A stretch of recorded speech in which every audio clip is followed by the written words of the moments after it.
Bien, chers frères et sœurs dans le Seigneur, que la grâce et la faveur de notre Seigneur Jésus descendent et demeurent sur chacun et sur chacune de vous.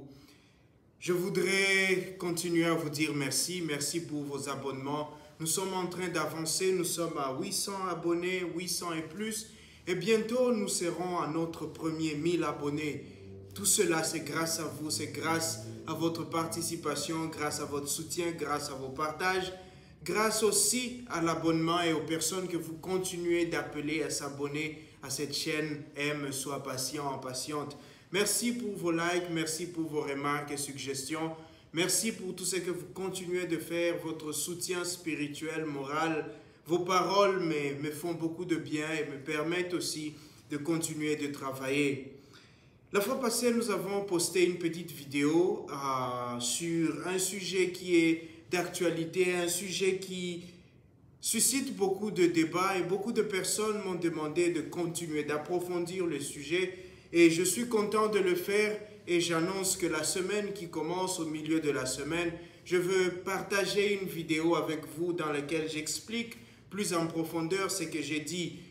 Au fait, c'est un sujet qui concerne la réussite dans la vie et la réaction des autres, ou ma réaction par rapport à la réussite des autres. Nous irons en profondeur. Il y a quelques sujets aussi que d'autres personnes m'ont proposé de partager, d'approfondir avec vous autres. Et surtout aussi un sujet qui concerne le foyer, le couple, un sujet qui concerne la violence conjugale. Et je me ferai plaisir dans les semaines qui viennent aussi de partager, de donner ce que je pense, de dire ce que je pense, me conformant aux Écritures et à l'enseignement de l'Église sur ces sujets-là. Voilà, la foi est le sujet qui nous intéresse pour l'homélie de ce jour. Ce 19e dimanche du temps ordinaire de l'année liturgique, c'est la foi est la clé centrale de nos lectures d'aujourd'hui. Comment est-ce que nous comprenons la foi? Qu'est-ce que la foi pour toi? Qu'est-ce que la foi pour moi? Je veux vous partager ce que je pense être la foi, ce que je pense être ce cheminement avec le Christ, ce cheminement avec le Seigneur.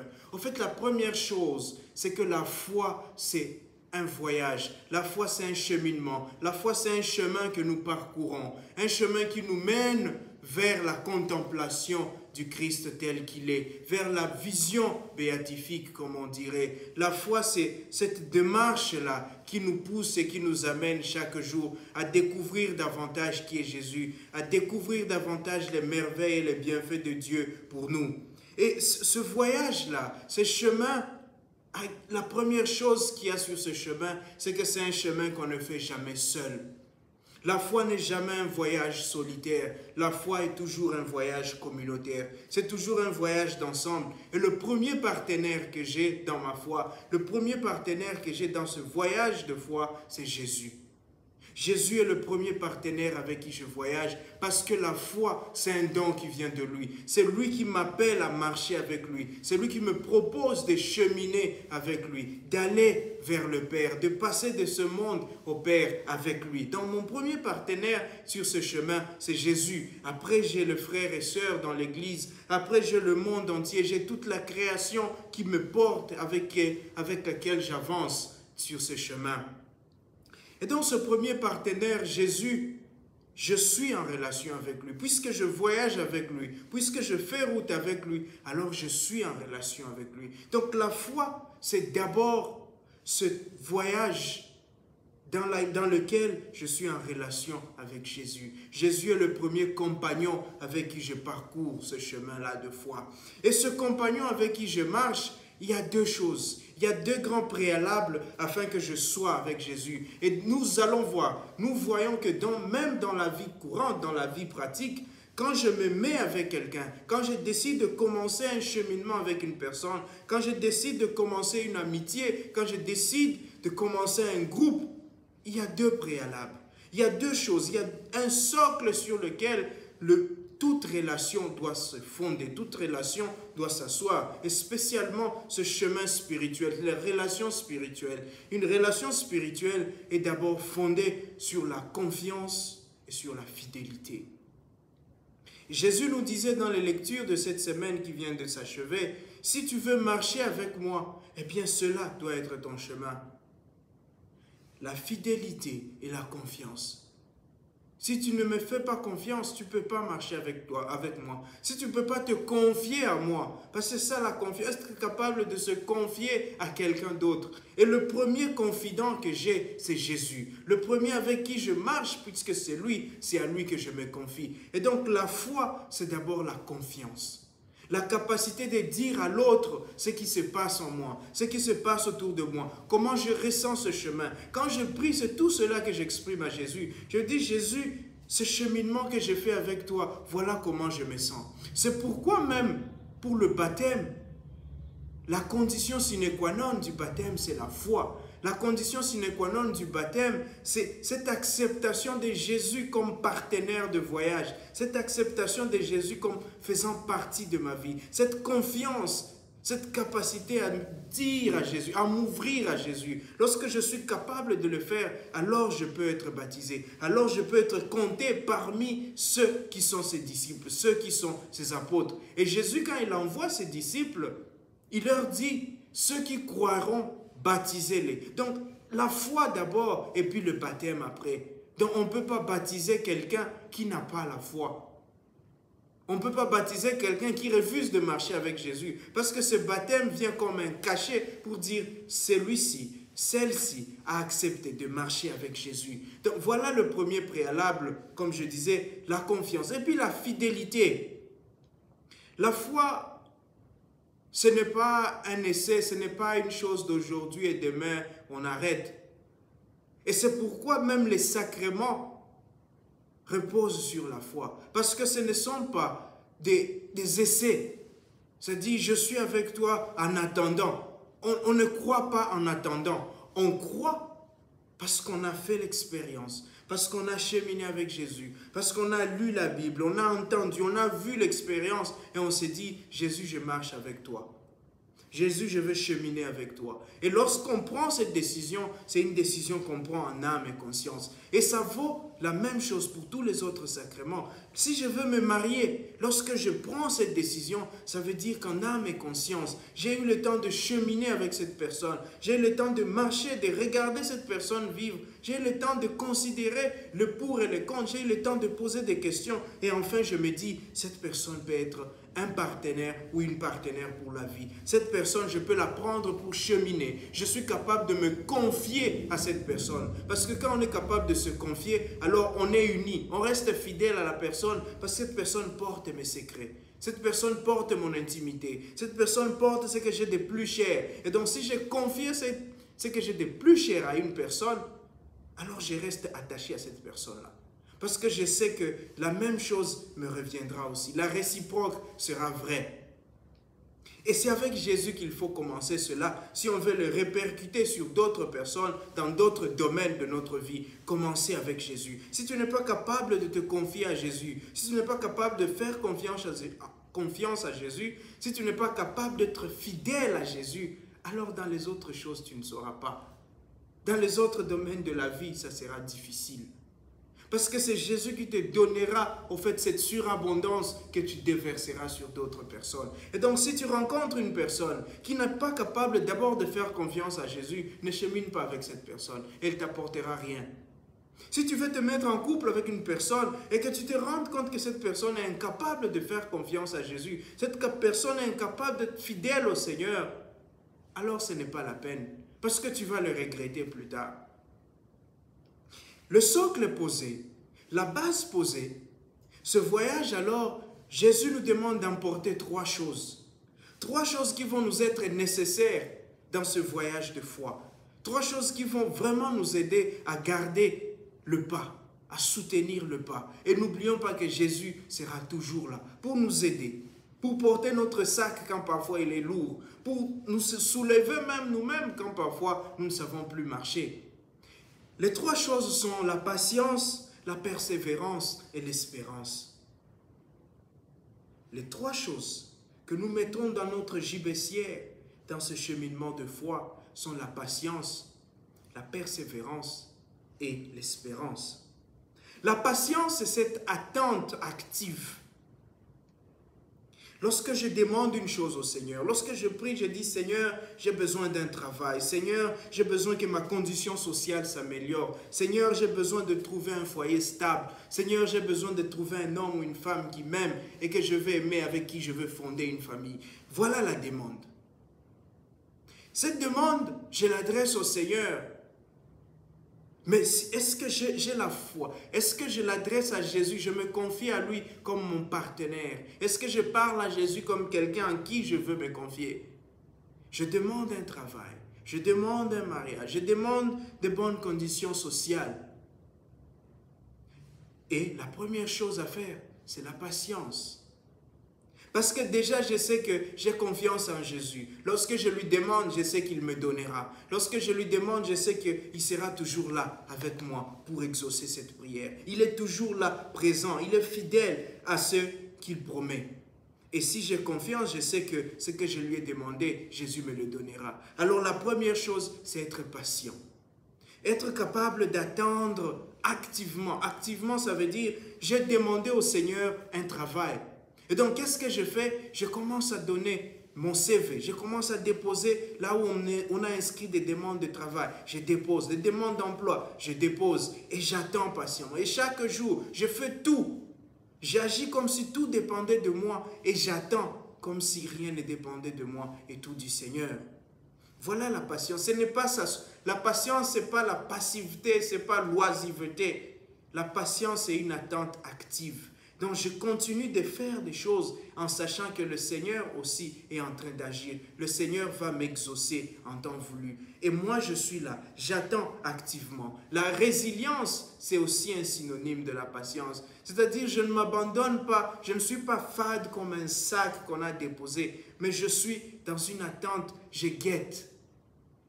Comme dirait la lecture, je suis comme un guetteur, je ne dors pas, je ne sais pas quand est-ce que ça vient, je ne sais pas quand est-ce que le Seigneur va me répondre parce que mon temps n'est pas son temps, le temps de Dieu n'est pas le temps des hommes, mais je suis là, je garde les yeux ouverts, je reste attentif. C'est comme quelqu'un qui a déposé des demandes d'emploi, il ne rentre pas chez lui, il ferme son téléphone, il dort, il dit on viendra toquer à ma porte. Non, il fait le suivi.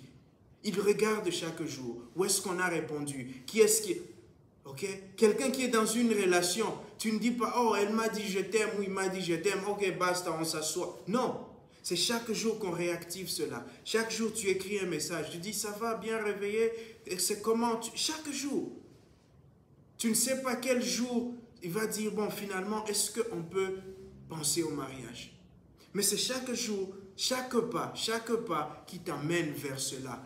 Et une chose que je voudrais dire aussi, c'est que la foi, ce qui est plus beau, ce qui est beau dans la foi, ce n'est pas tellement la destination, ce n'est pas tellement quand tu es exaucé, c'est tout ce chemin-là.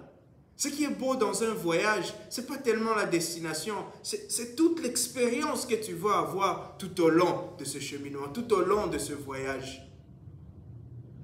La deuxième chose, comme on disait, c'est la persévérance.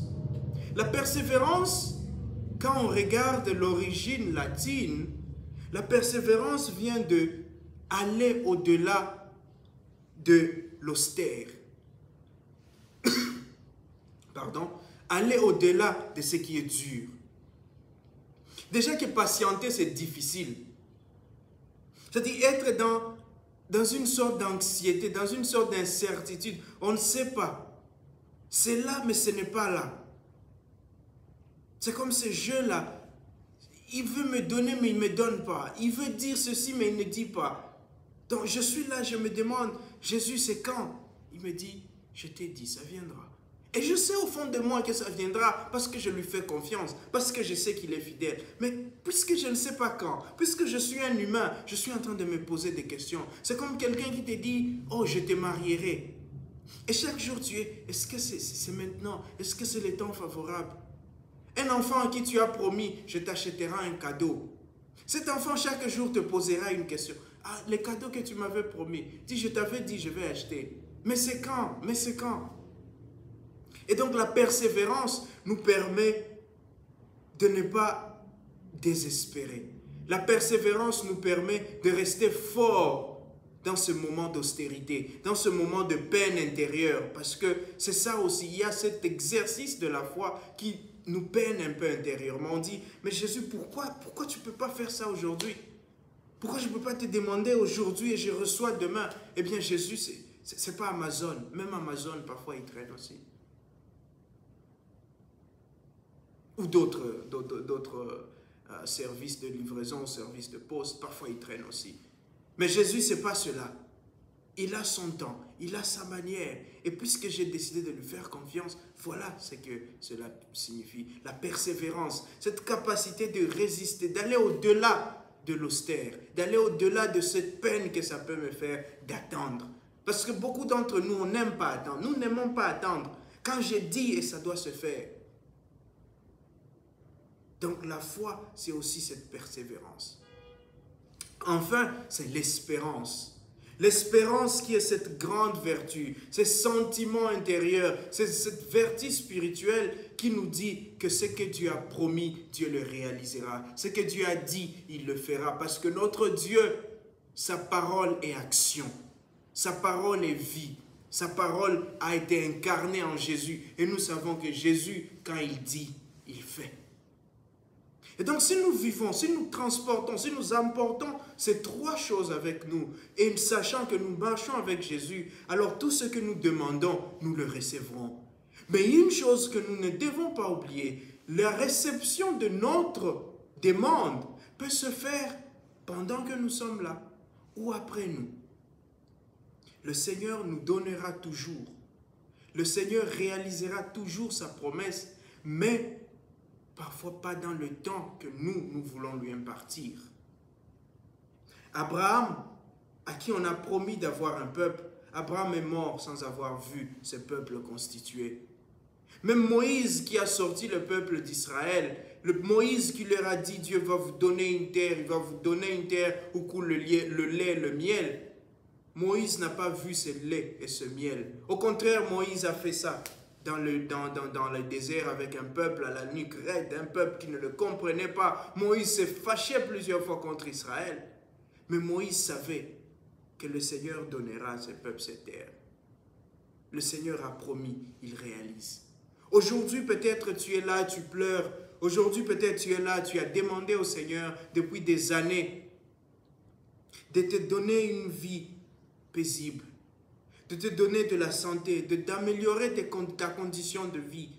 Et chaque jour tu pleures, chaque jour tu demandes cela au Seigneur. Tu as demandé au Seigneur de stabiliser ton foyer. Tu as demandé au Seigneur de te donner la joie de vivre en couple, la joie de vivre dans une famille, la joie de vivre avec les autres. Tu as demandé au Seigneur de te donner des amis en qui tu peux avoir confiance.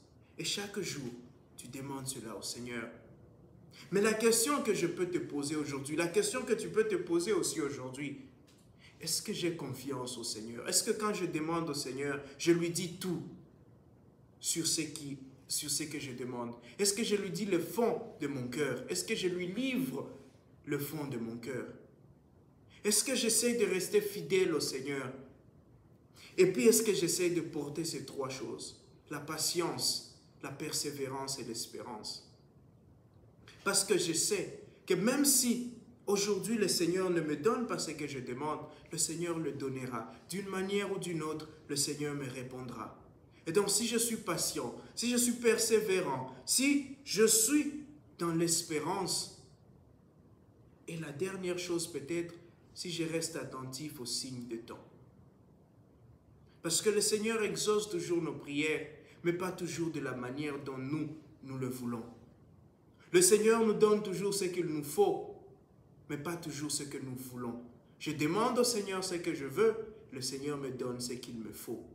Et c'est ça, parce que lui, il sait ce qu'il nous faut. Demandons au Seigneur aujourd'hui la grâce de la foi.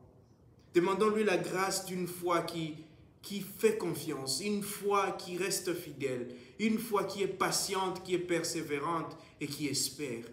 Demandons au Seigneur cela pour nous-mêmes et pour tous ceux et celles qu'on aime. Et même pour tous ceux et celles que nous n'aimons pas assez, demandons la grâce de la foi. Parce que notre monde aujourd'hui a besoin de cette foi. Que le Seigneur nous donne cette grâce aujourd'hui et tous les jours. Amen.